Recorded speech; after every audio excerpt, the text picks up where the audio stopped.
Hey y'all, it's Dr. Tiffany. I hope you're doing well. And with me as always is Audrey, who is not a doomhead, not at all.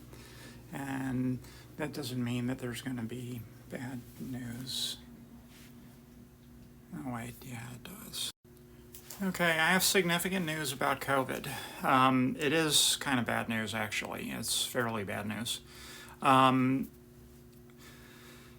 Researchers out of Ohio State have found evidence that the new variants that are starting to rise around the world, including BQ.1.1 here in the US, which is the primary one they studied, BF7 and BA.2.752, which is Centaurus 2, were also looked at. They're finding that it binds to cells a lot more vigorously. Like basically, the older versions were more infectious, but they didn't bind to cells as strongly, so they maybe caused a little less severe disease, So, but these things, they're like covered in basically super glue, so they're floating around and they hit the wall of a cell and they just grab onto it, and you can't get them off. The reason that that's significant is because that correlates with increased severity of disease. So the trend that had been going on with the omicron variants, that they generally didn't cause quite as severe disease, has some indicators that it's not going to hold. Which, this is something I've been warning about for a while. I've been nervous about this, something like this happening for a while.